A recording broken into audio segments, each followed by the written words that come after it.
ये हम लोग देख रहे थे कि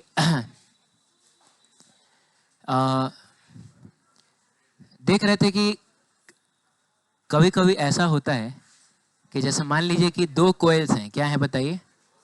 दो कोयल्स हैं, आस पड़ोस में रखी गई हैं। तो होता क्या है कि एक में अगर आप करंट भेज रहे हैं तो मैग्नेटिक फील्ड इसका जो होगा वो इसमें भी होगा और इसके बगल वाले में भी तो इसका कुछ मैग्नेटिक फील्ड जाएगा ना। जैसे हम लोग देख रहे थे कि ये इसमें से जो मैग्नेटिक फील्ड निकलेगा कुछ तो नहीं जाएगा, लेकिन इसमें कुछ तो जाएगा। बोलिए, अब इस करंट को आप बदलिएगा तो ये अपने अंदर ईएमएफ इंड्यूस करेगा, इसको बोलेंगे सेल्फ इंडक्शन। लेकिन इसके करंट के बदलने से इसके अंदर का फ्लक्स तो बदल ही रहा है, इसके अंदर का भी तो फ्लक्स बदलने लगा है। तो अगर इसके करंट के बदलने से इसके अंदर ईएमएफ पैदा हो जाए, क्योंकि इसका भी फ्लक्स बदल रहा है, इसको बोला जाता है म्यूचुअल। मैंने कहा था कि जैसे अपने दुख से हम दुखी हैं तो ये है सेल्फ इंडक्शन, लेकिन पड़ोसी के दुख से अगर हम दुखी हैं तो वो है हमारा म्यूचुअल इंडक्शन। आप समझ रहे हैं?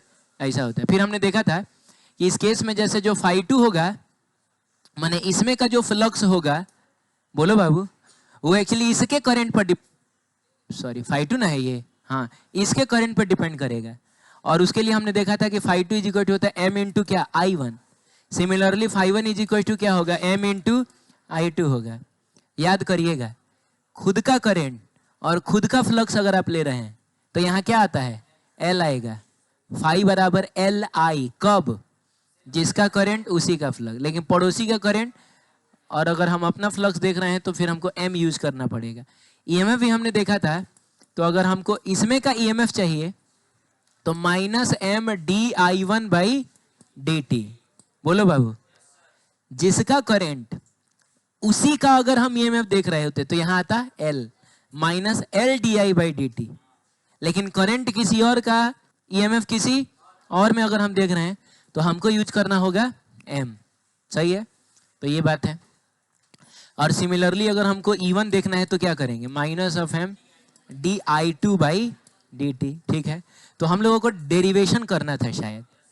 चलिए ठीक है, तो डेरिवेशन करते हैं। थोड़ा ध्यान दीजिएगा सब लोग, सुनिए इधर सब लोग। हाँ, मैं कह रहा हूँ कि म्यूचुअल इंडक्शन की बात हो रही है तो करंट किसी और का लेंगे, फ्लक्स किसी और का देखेंगे, ईएमएफ किसी और का देखेंगे। तो आप बताइए, हम किस में करंट भेज के किस में फ्लक्स या किस में ईएमएफ देखें? अंदर वाले में करंट भेज के बाहर वाले का देखें कि बाहर वाले में करंट भेज के अंदर वाले का देखें?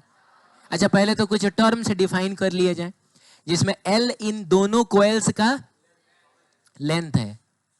ये क्या है? जिसमें एक कोयल अंदर है, एक कोयल बाहर है, तो L दोनों का लेंथ है जो कि कॉमन है, सेम है। एक स्मॉल n1 आएगा और एक स्मॉल n2 आएगा। कौन बताएगा ये स्मॉल n1 n2 क्या है? Number of turns per unit length है। किसका बताओ? ये अंदर वाले कोयल का हो गया, और ये हो गया बाहर वाले कोयल का number of turns per unit length. सही है? चलिए, इसका अंदर वाले का area of cross section A1 ले लिया जाए, बाहर वाले का एरिया ऑफ क्रॉस सेक्शन क्या ले लिया जाए? A2 ले लिया जाए। सही है? कैपिटल N1 N2 से हम किस चीज को रिप्रेजेंट करते हैं बताइए? कैपिटल N1 कैपिटल N2 क्या होगा? तो ये होगा नंबर ऑफ टर्न्स। तो बाबू, नंबर ऑफ टर्न निकालने के लिए number of turn per unit length में लेंथ से मल्टीप्लाई करेंगे, यानी ये हो जाएगा N1 इंटू L। नहीं समझ में आ रहा है? और ये हो जाएगा N2 इंटू L। ऐसा हो जाएगा।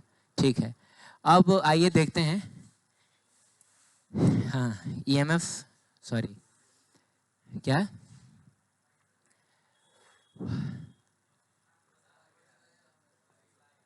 अच्छा, आ गया क्या? वो चल रहा है?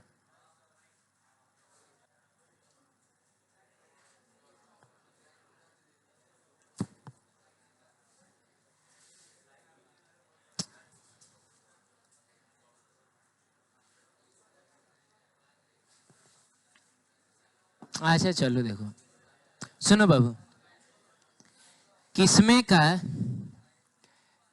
करंट भेज के हम किसमें का फ्लक्स देखें?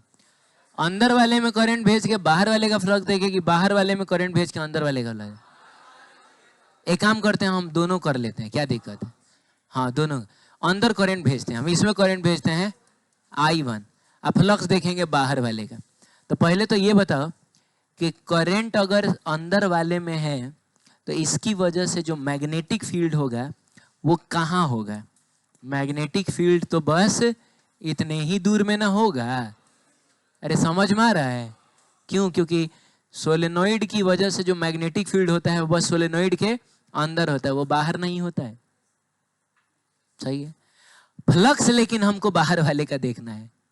तो फ्लक्स का फॉर्मूला क्या होता है? हमको बाबू φ2 देखना है एक्चुअली। तो फ्लक्स का फॉर्मूला होता है NBA cos theta, NBA cos theta. सही है, जिसमें n होता है नंबर ऑफ टर्न। तो चूंकि हमको बाहर वाले में फ्लक्स देखना है तो हम नंबर ऑफ टर्न भी किसका लेंगे? बाहर वाले का ही लेंगे। तो बाहर वाले का नंबर ऑफ टर्न का मतलब N1 की N2 लिखेंगे हम लोग। ये समझिएगा लेकिन ठीक से, N2।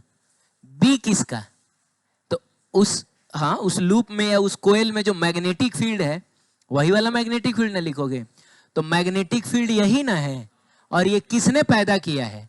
अंदर वाले ने पैदा किया है। अंदर वाले को हम 1 से दिखा रहे हैं ना, नहीं समझ रहे हैं?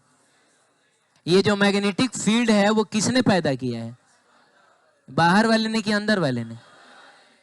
पैदा अंदर वाले ने ही किया है, लेकिन मतलब अब कहने का मतलब अंदर वाला बाहर वाले के अंदर है। हाँ, तो आपको नहीं लग रहा है ये मैग्नेटिक फील्ड अंदर वाले में को भी क्रॉस कर रहा है और बाहर वाले को भी क्रॉस कर रहा है? अरे यार, हाँ ठीक है। तो बताइए, मैग्नेटिक फील्ड तो हम लोग B1 ना लेंगे। अच्छा, एरिया कौन सा लेंगे? तो फ्लक्स बाहर वाले का ले रहे हैं, तो एरिया किसका लेंगे? बाहर वाले का ही लेंगे। क्या बात करते हो? एरिया बस हम यही वाला लेंगे। ये तो हमको समझ ही में नहीं आया। तो सर, सब एरिया नहीं लिया जाता है, बस उतना ही सा एरिया लिया जाता है जितने एरिया में। तो मैग्नेटिक फील्ड पूरे कॉइल में थोड़े जा रहे, इतना ही दूर में ना है। हाँ, तो एरिया भी हम अंदर वाले का लेंगे, हम लेंगे बाबू A1। अब तुम ये बताओ कि N2 क्या होगा? N2 इंटू L होगा। तो N2 into L magnetic field mu naught NI, याद है? तो म्यू नॉट तो खैर म्यू नॉट होगा, N की जगह पे हम N1 न लेंगे, क्योंकि मैग्नेटिक फील्ड इस अंदर वाले कॉइल ने ना पैदा किया है। तो N1, समझ में आ रहा है? N1 I की जगह क्या? I1। अंदर वाले में करंट I1 फ्लो कर रहा है। एरिया तो हमको लेना है किसका? अंदर वाले का, जो कि A1 हमने ली। अभी यहां से तुम एक बात बताओ बाबू, हम लोगों ने अभी अभी पढ़ा है कि φ2 जो होता है वो एक्चुअली M इंटू I1 भी होता है। आप समझे ही नहीं? अरे φ2 क्या होता है? M इंटू I1 होता है, ये तो उसका जन्म हुआ था M का। अब बराबर ये mu naught N1 N2 L into A1। अभी बताओ, I1 भी है, I1 भी है। I1 से I1 कट गया, M इज इक्वल टू आ गया mu naught N1 N2 L into कितना बाबू? A1। ये तुमको समझ में आया? अच्छा रुको, एक बात सुनो। यहां पर क्या है ना, हम लोग जो है मैग्नेटिक फील्ड, यहां पर हम बाहर वाले का, रुक जाइए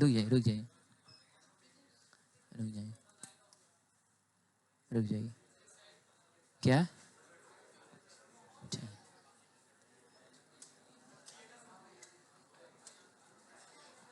ठीक, यहाँ पे जो है, शांत रहिए। देखिए, मैं आप जो है कभी ऐसी स्थिति पैदा मत करिए कि मुझे किसी दिन आपको जिलेबी खिलाना पड़े। ऐसा स्थिति कभी मत पैदा होने देना। बात समझ रहे हो? सवेरे वाले बैच में आज मैंने जिलेबी खिलाई, आपको पता है? हाँ, तो ये स्थिति कभी मत पैदा होने देना, ठीक है? सुनो,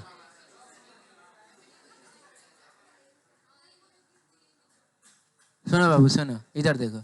मैं कह रहा हूं कि हम बाहर वाले का फ्लक्स देख रहे हैं, अंदर वाले का करंट देख रहे हैं। बाहर वाले का फ्लक्स देख रहे हैं, अंदर वाले का करंट देख रहे हैं।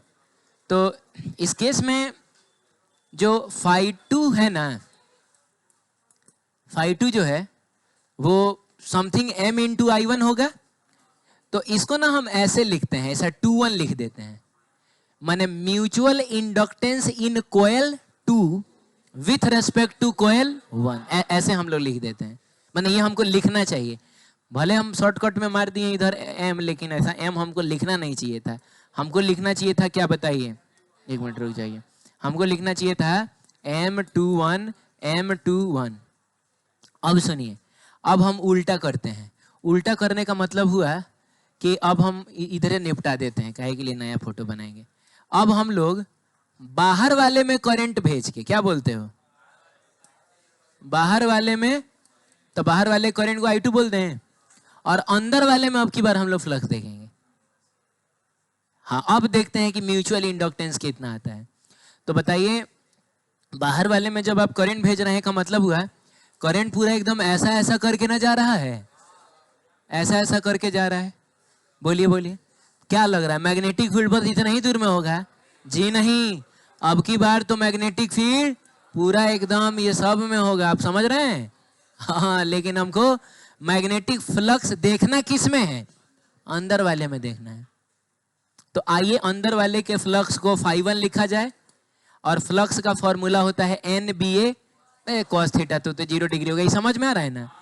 cos 0 डिग्री 1 हो जाता है, क्योंकि मैग्नेटिक फील्ड और एरिया वेक्टर दोनों सेम ही डायरेक्शन में हो जाएगा। अभी कितनी बार मैं समझा, अगर समझ में आना होगा तो अब तक समझ में आ गया होगा, और नहीं आना होगा तो वो कितना भी समझा लूंगा नहीं आएगा। तो नॉर्मली ऐसे याद रखिए ना, एकदम सामने से वार हो रहा हो, अगर एकदम सामने से, NBA ही बस आंसर होता है। तो नंबर ऑफ टर्न हम किसका लेंगे? अरे जिसमें फ्लक्स देख रहे हैं, फ्लक्स हम किसका देख रहे हैं? मैं अंदर वाले का देख रहे हैं यार, करंट भेजे हैं बाहर वाले में, करंट बाहर वाले में भेजे हैं, फ्लक्स भी बाहर वाले के देखें तो वो सेल्फ इंडक्टेंस हो जाएगा, सेल्फ इंडक्शन है।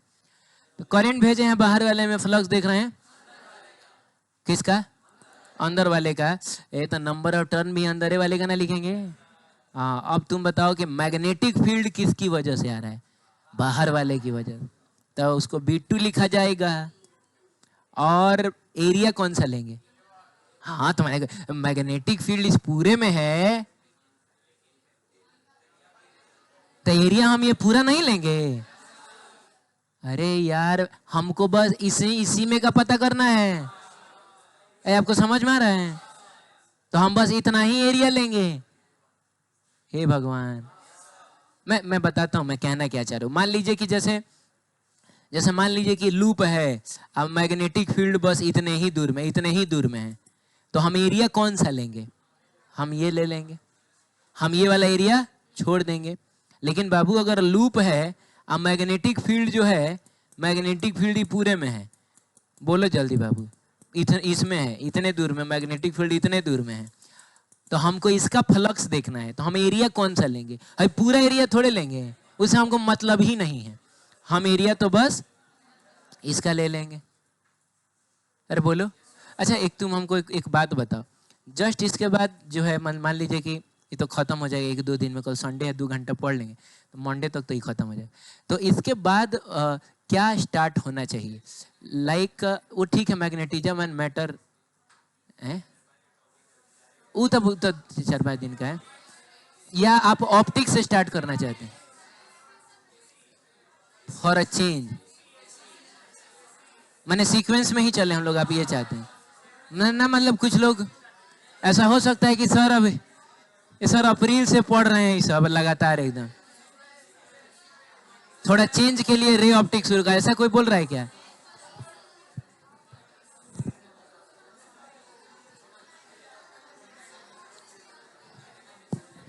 हाँ सुनिए, अच्छा ठीक है, देखा जाएगा। तो ये देखिए और बताइए कि इसमें अगर आपको फ्लक्स जानना है तो क्या एरिया पूरा थोड़े लेंगे? अब मान लो मैग्नेटिक पूरी दुनिया में फैला हुआ है, तो पूरी दुनिया का हम एरिया लेंगे? हम बस उसी हिस्से का एरिया लेंगे जिस हिस्से में हमको देखना है, और उसमें भी, हाँ ठीक है, ये समझ गए ना? तो सुनो ध्यान से,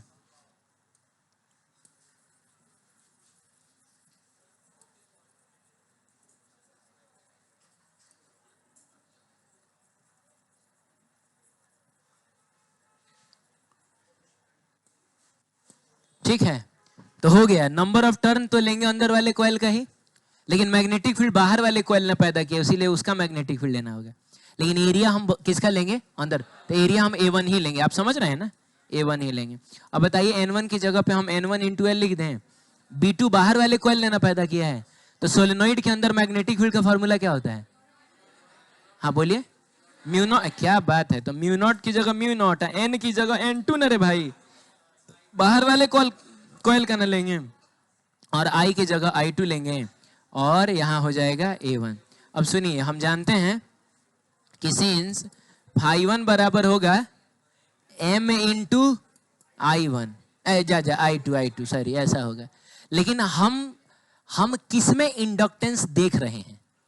हम अंदर वाले में ना देख रहे हैं, तो मैंने self inductance of coil 2 with respect, अच्छा अंदर वाले का नाम 1 है, सॉरी 1 विथ रेस्पेक्ट टू 2। तो φ1 की जगह इसको पुट किया जाए, तो φ1 की जगह अगर इसको पुट करोगे तो M12 इंटू I2 बराबर हो जाएगा mu naught N1 N2 L into A1 into कितना I2 से I2 कट गया, और शांत रहो, I2 से I2 क्या हुआ?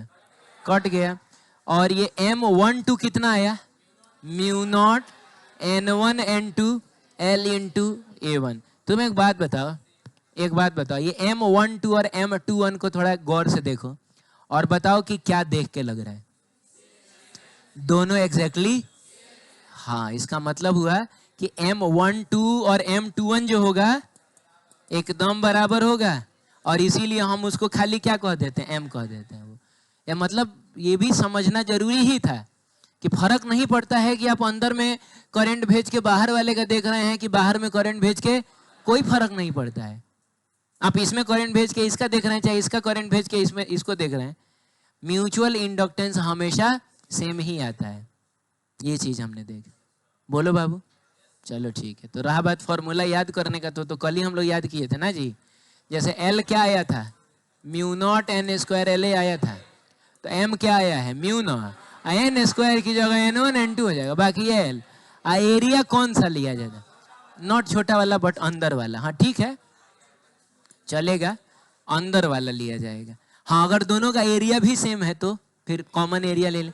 ऐसा होगा बिल्कुल, जैसे मान लीजिए कि एक ये है, अब इसके ऊपर एक कोयल लपेट दिया, अब बोलो ना, इसके ऊपर एक और कोयल लपेट दिया, लो, तो तुमको क्या लग रहा है कि इसका एरिया ज्यादा किसका एरिया कम? बराबर।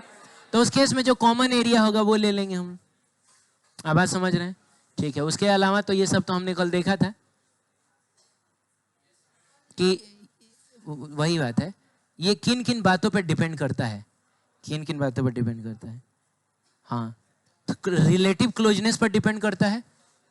जितना नजदीक रहेगा इंडक्टेंस उतना ही ज्यादा होगा, उतना ही ज्यादा फर्क पड़ेगा, ये बात है। अरे देखा था ना कल हम लोगों, दूर चलता जाएगा तो कम हो जाएगा, मैंने M3 सबसे कम होगा, M2 उसके बाद M1। इसमें भी देखा था, ओरिएंटेशन पे भी ज्यादा से ज्यादा मैग्नेटिक फील्ड इसमें चला जाएगा, इसमें इसका थोड़ा कम है, और इसमें तो लगभग ना के बराबर जाएगा। कहाँ से जाएगा?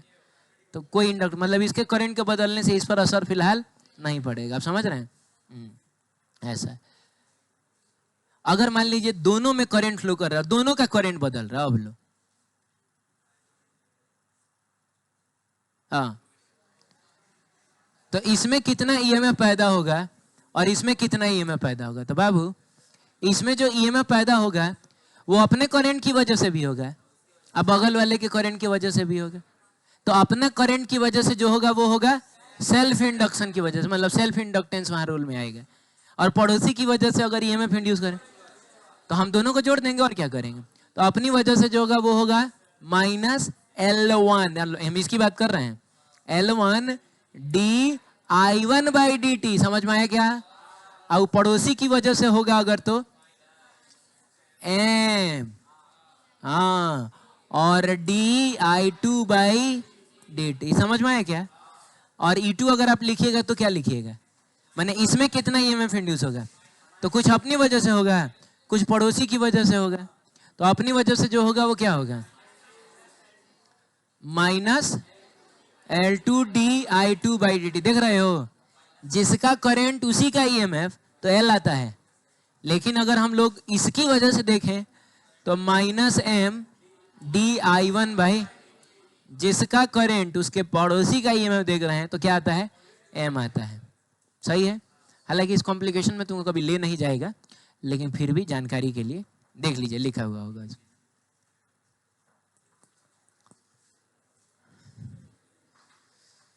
तूने भी अक्सर मुझको जगाया रातों में,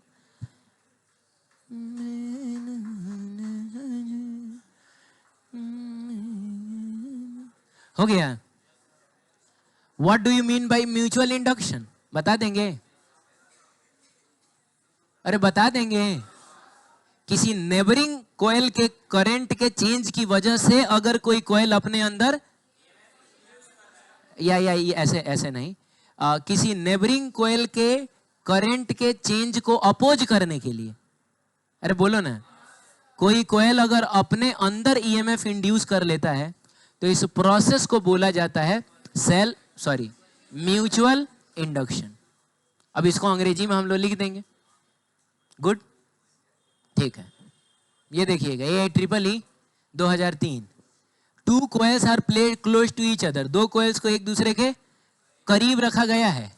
The mutual inductance of the pair of the coil depends upon, बताइए उस पेयर ऑफ कोयल के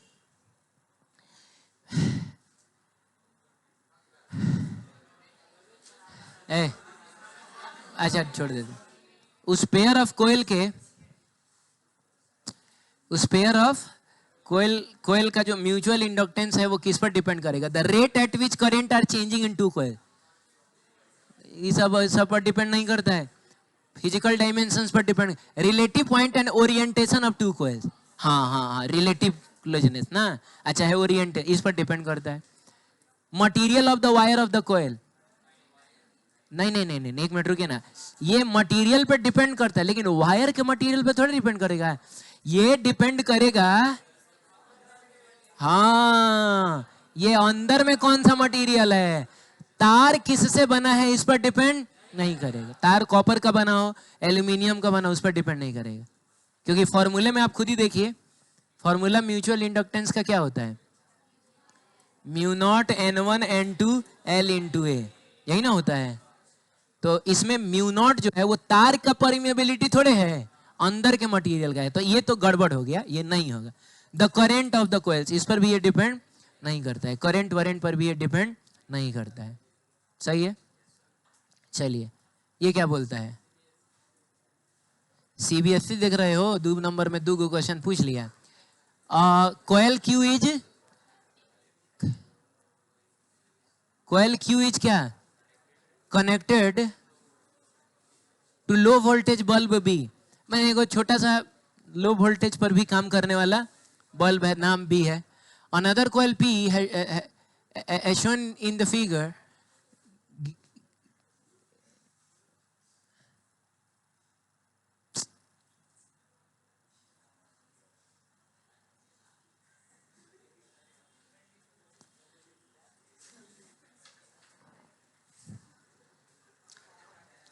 give reason to explain the following observations। ठीक है, पहला कि बल्ब B लाइट्स, मैंने कहने का मतलब है कि इसको अगर हम लेके जा रहे हैं ना इधर, तो ये बल्ब जल जाता है, इसका रीजन दीजिए, क्यों जल जाएगा ये। रीजन हम ऐसे देंगे कि, सुनिएगा, रीजन हम ऐसे देंगे कि जब कोयल P में करंट फ्लो कर रहा होगा तो कोयल P का जो मैग्नेटिक फील्ड है उसका कुछ हिस्सा कोयल Q में भी जाएगा। अब जब हम इसको दूर लेके जाएंगे तो इससे कोयल Q का मैग्नेटिक फ्लक्स चेंज होगा, और according to Faraday and Lenz law, ठीक है, जब भी किसी कोयल के अंदर फ्लक्स बदलता है तो वो अपने अंदर ईएमएफ इंड्यूस कर लेगा। इसी वजह से इस लूप में करंट पैदा हो जाएगा और ये बल्ब जल जाएगा। समझ में आए कैसे कैसे बताएंगे, अपने लैंग्वेज में आप बता दीजिएगा। अगला कहता है bulb gets dimmer if coil Q is moved towards ले। ओहो, बल्ब जलेगा जरूर, लेकिन जैसे जैसे हम दूर जाते जाएंगे ना, जैसे जैसे हम दूर जाते जाएंगे बल्ब डिमर क्यों होता जाएगा? देखते हैं कौन इसका एकदम सही रीजन बताता है। मैं जानता हूं बकवास करने के लिए तो भीड़ होती ही है हमेशा। सही रीजन देखते हैं कौन बताता है। सही रीजन, दूर जाने से ये बल्ब डिम क्यों होता जाएगा?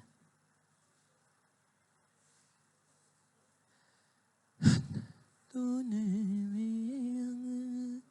मुझको जगाया जानू,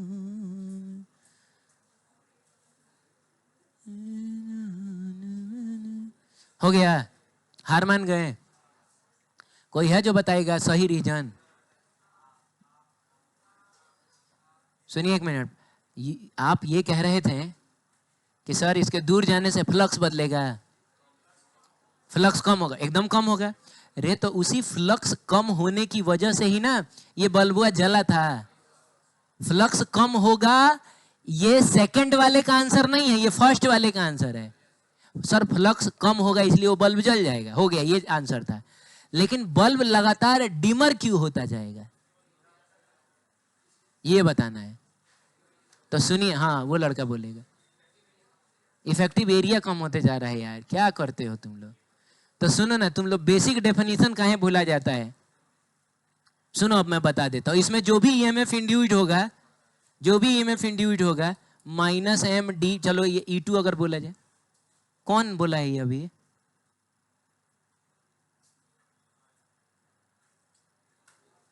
ठीक है, इसको हम लोग कल करेंगे।